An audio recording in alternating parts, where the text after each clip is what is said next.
안녕하세요. KBS TV 특강 박현선입니다.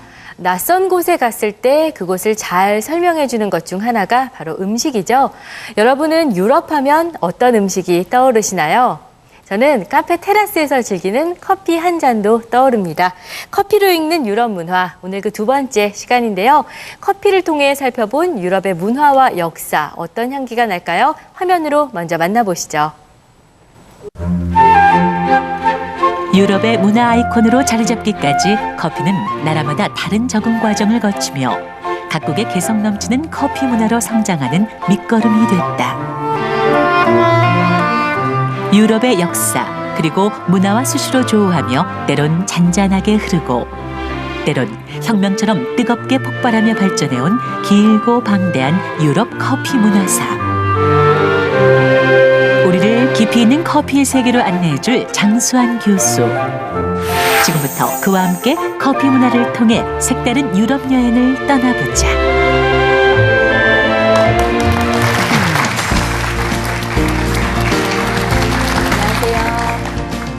네, 이제 오늘부터 본격적으로 유럽 커피 문화에 대해서 살펴볼 거예요. 커피 문화에 있어서 가장 주목해야 될 나라, 어떤 나라를 꼽을 수 있을까요? 한 나라를 꼽는다는 것은 좀 어렵습니다. 왜냐하면은 도시마다 커피 문화가 다르고 하기 때문에 예. 굳이 이제 도시를 꼽으라면은 제가 생각하기에는 커피 향미도 좋고 카페 문화도 발전한 빈 그리고 그 르네상스 문화가 활짝 꽃피었던 피렌체 같은 도시를 꼽고 싶습니다. 네. 근래에는 또 그 커피 문화의 신흥 도시라고 할 수 있는 곳이 베를린입니다. 통일 전부터 동독이든 수독이든 커피 문화가 발전했는데 통일 후에 베를린 거리에 아름다운 카페들이 등장하면서 베를린도 이제 커피의 도시다 시를 하듯이 좋은 커피를 선보이고 있습니다. 네, 장수환 교수님과 함께 유럽의 풍부하고 다양한 커피 이야기 다시 한번 더 자세하게 듣도록 하겠습니다. 큰 박수 부탁드립니다.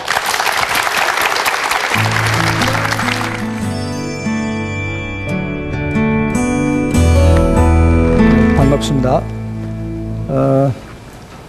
어떤 문화라든지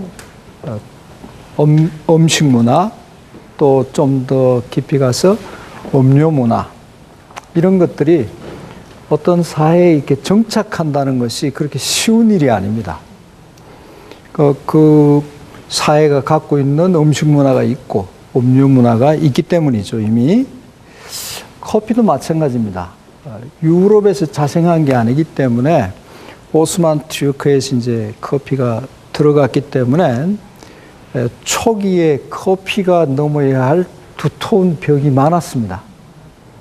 그 중에 하나가 종교의 벽입니다. 유럽은 가톨릭이 지배하는 나라고 또 종교개혁이 일어나서 프로테스탄트가 생겼지만 기독교가 지배하는 나라는 말이죠. 그래서 기독교 입장에서 보면은 커피는 악마의 음료고 사탄의 음료였습니다. 그러니까 만약에 기독교가 커피를 금지한다든지 이렇게 되면은 그 커피 확산되기가 대단히 어려워집니다. 그래서 종교의 벽을 넘어야만 커피가 확산될 수 있는 것이죠. 근데 이제 커피가 들어오니까 먹고 마시는 일을 금지하는 것이 어려워서 성직자들 사이에도 커피 마시는 풍조가 조금씩 스며들기 시작했습니다. 그러니까 이제 그 일부 성직자들이 교황한테 청원을 합니다. 교황폐하, 이 커피를 금지해 주십시오. 사악하게도 사탄의 음료를 마시고 있습니다. 이렇게 이제 커피 금지 청원을 냈습니다. 그래서 이제 클레멘트 8세 교황 시에 교황이 직접 커피 시험회를 이제 하게 됩니다. 그래서 커피를 갖다가 끓여가지고, 물론 이제 터키식 커피입니다. 교황에게 이제 한 잔 드렸습니다. 근데 교황이 이 커피를 마시고, 아, 참으로 감미로운 음료구나.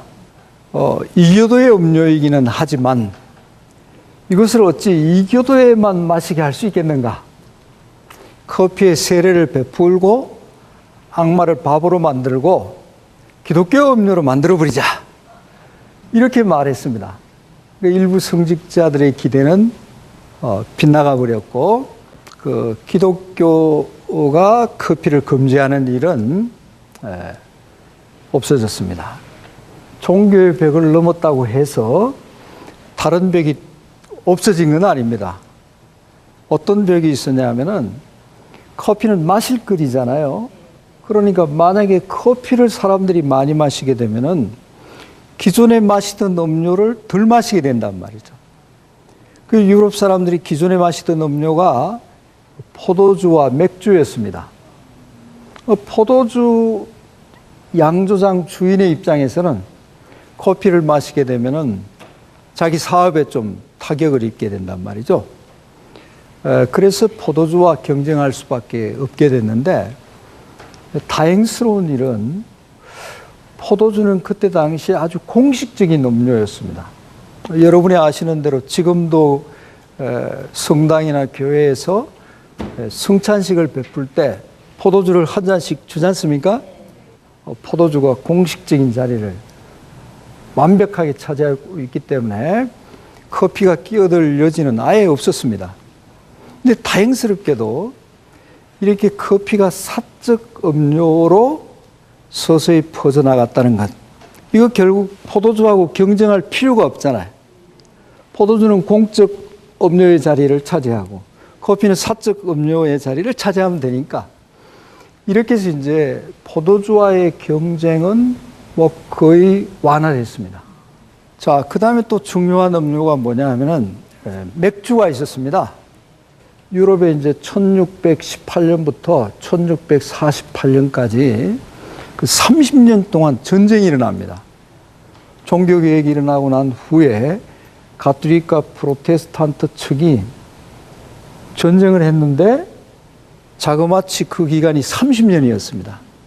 그러니까 유럽 사람들의 영혼이 피폐해졌습니다. 그러면서 이제 뭔가 좀 벌컥벌컥 마실 수 있는 것. 이런 걸 이제 원하게 됐습니다. 맥주는 사실 이렇게 재배도 쉽고 또 양조도 쉽습니다. 포도주에 비해서. 그래서 이제 포도주 재배 지역이 마인, 라인강 하류로 이렇게 쭉 밀립니다. 그래서 북유럽의 맥주가 이제 지배하게 됩니다. 그러니까 맥주를 많이 마시는 사람들이 많이 늘어났어요. 많이 늘어나면서 맥주의 폐해가 굉장히 크게 됐습니다. 맥주는 또 포도주하고 다르게 포도주는 식사주니까 식사하면서 조금씩 마시는데 맥주는 폭음이라는 그 폐해를 불러오게 됩니다. 그래서 유럽 사람들이 맥주를 많이 마시고 거리에 그냥 나뒹굴어져 있고 그 다음에 뭐 맥주 많이 마시니까 살이 쪄가지고 몸이 뚱뚱하게 되고 이렇게 됐단 말이죠. 그러니까 정치 지도자들 입장에서는 아니 자기 백성들이 온통 그 살이 디룩디룩해서 잘 움직이지 못하고 노상 술을 퍼마시고 있으니까 이게 보통 문제가 아니죠. 그러니까 커피가 딱 이렇게 들어가니까 북유럽에 들어가니까 북유럽 사람들이 커피를 많이 마시잖아요. 반가울 수밖에 없죠. 사회 지도층 입장에서는. 그래서 커피를 마실 수 있는 환경이 자연스럽게 조성이 됐습니다. 말하자면 커피의 운명에 행운이 따랐다고나 할까요?